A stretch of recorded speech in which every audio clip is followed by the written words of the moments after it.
للہ رب العالمین۔ سب سے پہلے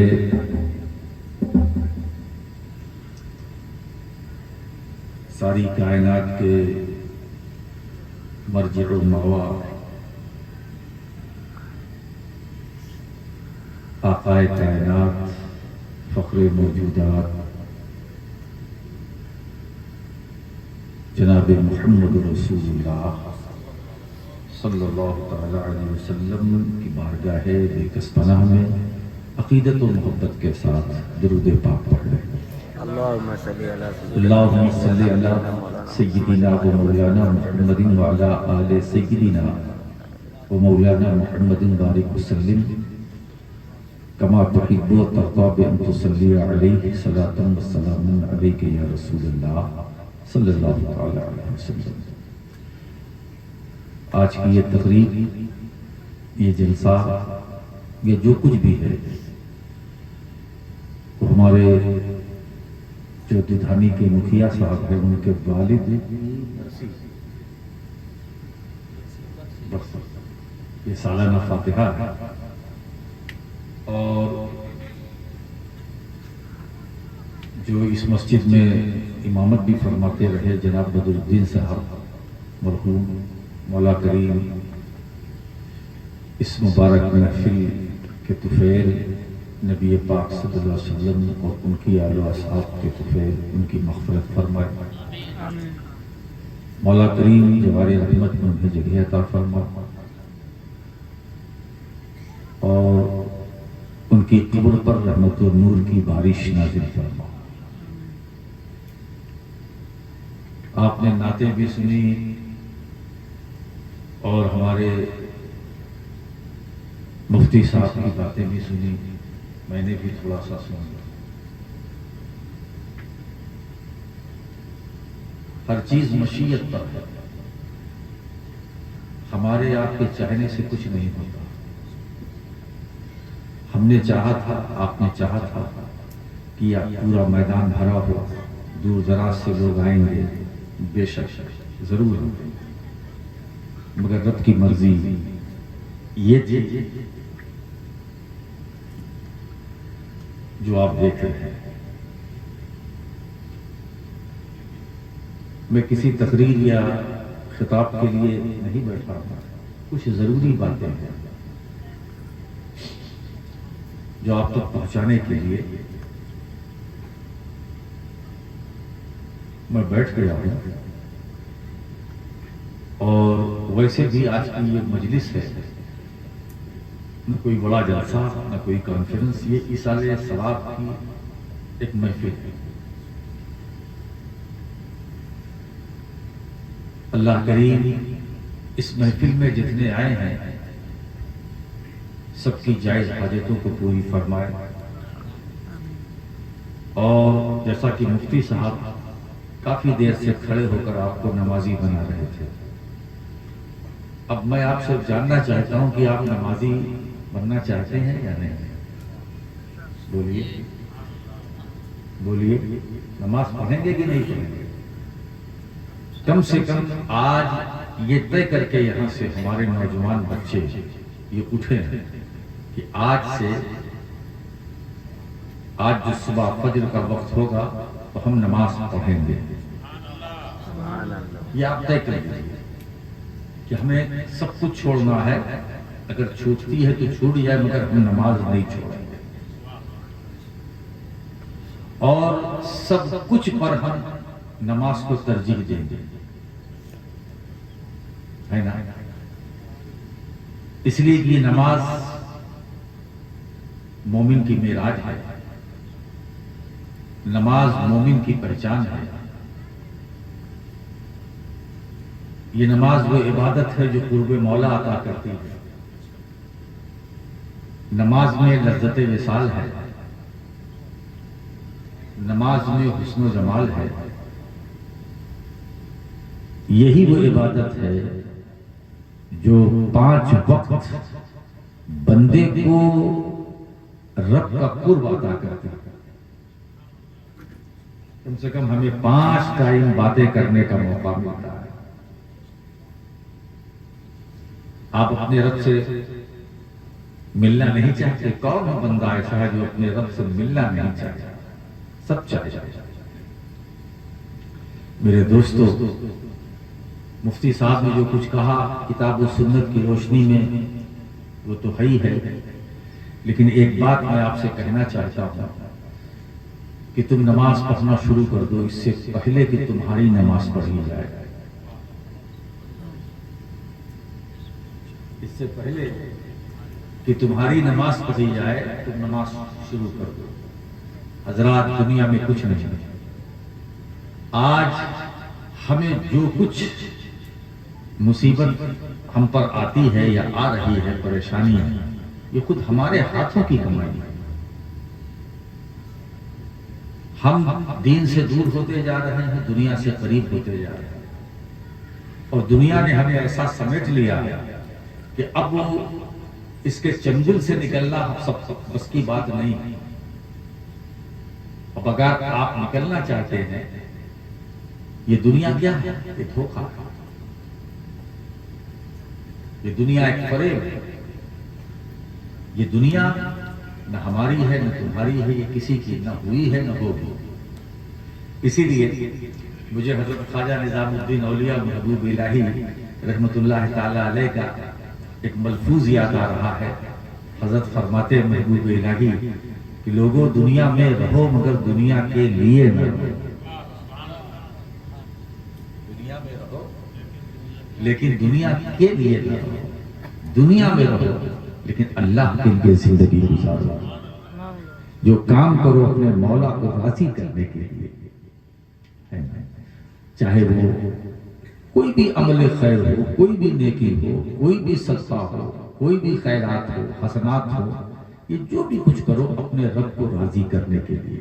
تو میرے دوستو، یہی عمل خیر جب آپ یہ نیت کر لیں گے کہ میں اپنے رب کے لیے کر رہا ہوں، تو وہی نیکی عبادت بن جائے گی، وہی عمل عبادت بن جائے گا۔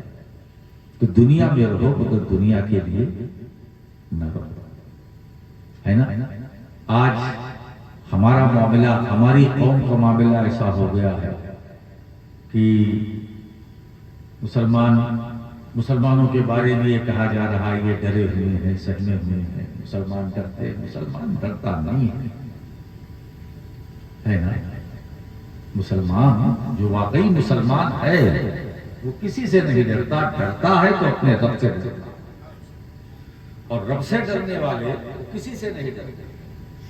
اسی لیے قرآن کریم میں اگر اللہ تبارک و تعالیٰ نے ایمان والوں کو حکم دیا ہے تو یہی دیا ہے کہ اے ایمان والو، ایمان لا چکے ہو، اللہ سے ڈرو، اللہ سے ڈرو، اتقوا اللہ، اللہ سے ڈرو،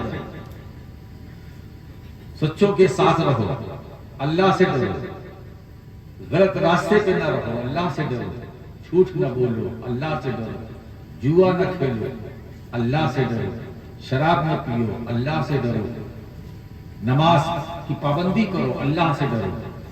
رمضان کا مہینہ آ رہا ہے، پابندی سے روزہ رکھنا مسلمانوں، اللہ سے ڈرو۔ اگر آپ صاحب نصاب ہیں تو صحیح ناپ تول کر کے زکوٰۃ دینا، اللہ سے ڈرو۔ اگر آپ صاحب استطاعت ہیں تو یہ انتظار مت کیجئے کہ بیٹا بیٹی کی شادی ہو جائے تب میں حج کروں گا۔ صاحب استطاعت ہو گئے تو آپ پر حج فرض ہو گیا، اب آپ حج کر لیجیے۔ انتظار مت کیجئے یہ ہو جائے، وہ ہو جائے، ایسا ہو جائے۔ ارے بھائی، وہ رب جس نے آپ کو حج کے لیے تیار کر دیا، کھڑا کر دیا، تو وہ جو دوسری ضرورتیں ہیں ہے نا، وہ حج کر لو گے تو اس کے وسیلے سے وہ دوسری ضرورتیں بھی اللہ پوری کرے گا۔ حضرات گرامی، تو ضرورت ہے اس بات کی کہ ہم محمد عربی صلی اللہ تعالیٰ علیہ وسلم کے غلام ہیں۔ آقا کریم صلی اللہ تعالیٰ علیہ وسلم کے اسوہ حسنہ، قرآن نے زور دیا ہے کہ اگر تمہیں نمونے عمل بنانا ہے تو میرے محبوب کی زندگی کو بناؤ، میرے محبوب کی زندگی کو نمونے عمل بناؤ۔ رات مصطفیٰ کی زندگی کو سامنے رکھو، کبھی دشواری نہیں ہوگی۔ مصطفیٰ کی زندگی کو سامنے رکھو، کبھی تم پر مصیبت نہ آئے گی۔ مصطفیٰ کی زندگی کو سامنے رکھو، تم برائیوں سے دور رہو گے، مصطفیٰ کی زندگی کو سامنے رکھو تو تم مصیبتوں سے دور رہو گے۔ میں تو یہ کہتا ہوں کہ مصطفیٰ کی زندگی کو سامنے رکھو، تم غیبت سے دور رہو گے، چغل خوری سے دور رہو گے، بے عملی سے دور رہو گے، بدعمالی سے دور رہو گے۔ جنہوں نے مصطفیٰ کی زندگی کو سامنے رکھا، جانتے ہو وہ کون ہوتا ہے؟ وہ وقت کا صدیق اکبر ہوتا ہے، فاروق اعظم ہوتا ہے، وہ عثمان غنی ہوتا ہے۔ لمحہ لمحہ پیغمبر کی زندگی جس کے سامنے ہوتی ہے وہ فاتح خیبر ہوتا ہے، وہ شیر خدا ہوتا ہے، وہ مشکل کشا ہوتا ہے۔ جس کی مصطفیٰ کی زندگی جس کے سامنے ہوتی ہے وہ سیدہ عابدہ زاہدہ راکعہ ساجدہ فاطمہ زہرا ہوتی ہے، وہ حسن مصطفیٰ ہوتا ہے، وہ حسین شہید کربلا ہوتا ہے۔ مصطفیٰ کی زندگی جس کے سامنے ہوتی ہے وہ ابو عبیدہ ہوتا ہے، خالد بن ولید ہوتا ہے، صحابہ ہوتے ہیں، اہل بیت ہوتے ہیں۔ مصطفیٰ کی زندگی کو جس نے سامنے رکھا وہ حسن بصری ہوتا ہے، وہ سری سختی ہوتا ہے، وہ جنید بغدادی ہوتا ہے، وہ معروف کرشی ہوتا ہے، وہ عبد القادر جیلانی ہوتا ہے، وہ عطائے رسول خواجہ اجمیری ہوتا ہے، وہ غوث العالی مخدوم سمجھ۔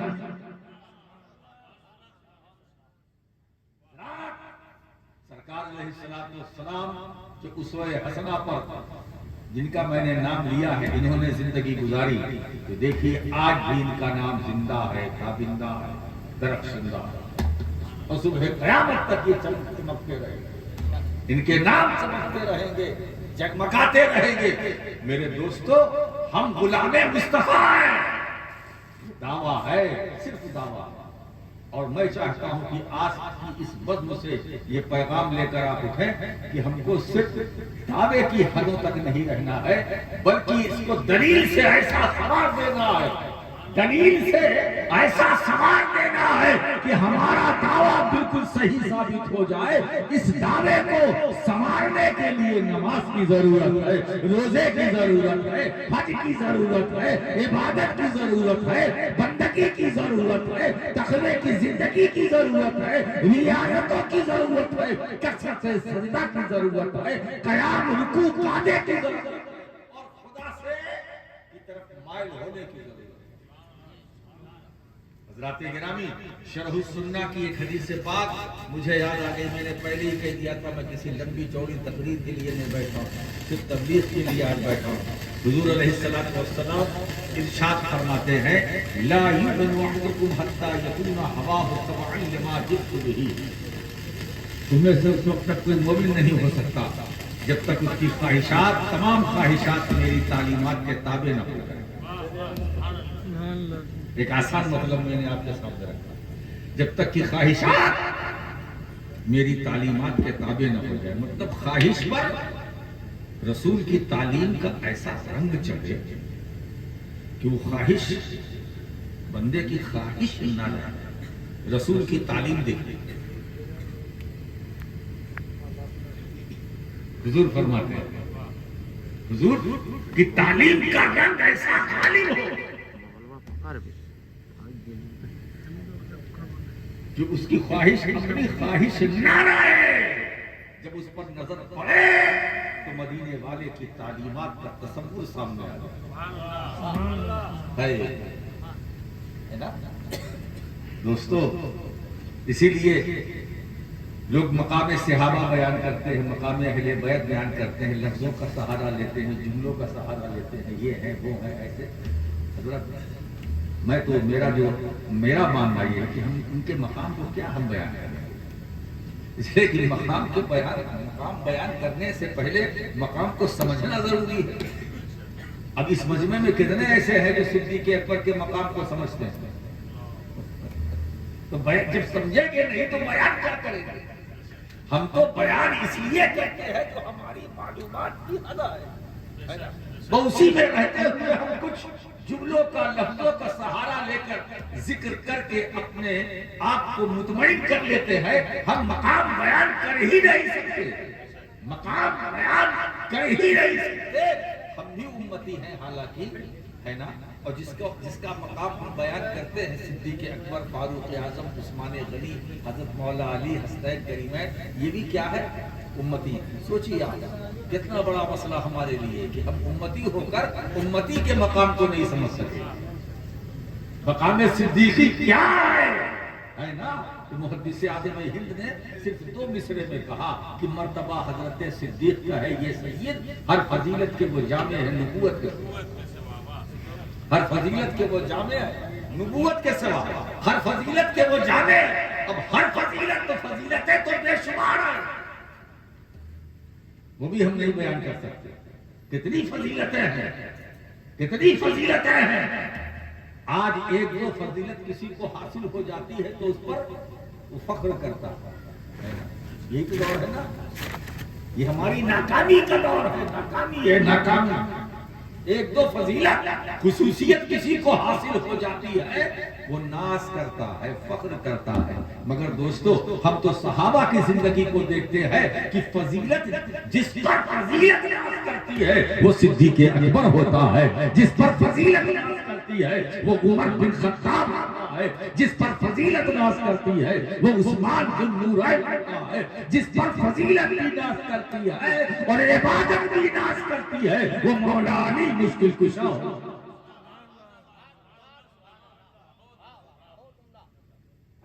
تو یہ صحابہ وہ ہے عظمتیں جن پر ناز کریں، صحابہ وہ ہے فضیلتیں جن پر ناز کریں، صحابہ وہ ہے شوکتیں جس پر ناز کریں، صحابہ وہ ہے رفعتیں جس پر ناز کریں، صحابہ وہ ہے بلندیاں جس پر ناز کریں، صحابہ وہ ہے کامیابی جس پر ناز کریں، صحابہ وہ ہے دنیا جس پر ناز کرے، صحابہ وہ ہے جس پر رسول پاک ناز کرے، صحابہ وہ ہے جس پر رب العالمین فخر کرے۔ نعرہ تکبیر، نعرہ رسالت، فضیلت صحابہ کرام، نعرہ تکبیر۔ اگر آپ صحابی کی فضیلت کو نہیں بیان کر پا رہے ہیں تو نہ کیجیے، مگر اس میں زبان درازی بھی نہ کیجیے، دست درازی بھی نہ کیجیے، ہے نا؟ جو قرار واقعی عظمتیں ہیں انہیں برقرار رکھیے، انہیں صدمہ نہ پہنچائیے، ہے نا؟ ہمارے لیے اہل بیت بھی ہماری زندگی کے لیے سرمایہ اور صحابہ بھی، ہے نا؟ دونوں کا تعلق مصطفیٰ جان رحمت سے ہے نا؟ ایک طرف گھر والے ہیں، ایک طرف در والے ہیں، گھر بھی رسول کا، در بھی رسول کا۔ تو جو گھر سے جن کو نسبت ہے مصطفیٰ کے وہ بھی ہمارے ہیں، اور جن کو در سے نسبت ہے مصطفیٰ کے وہ بھی ہمارے ہیں۔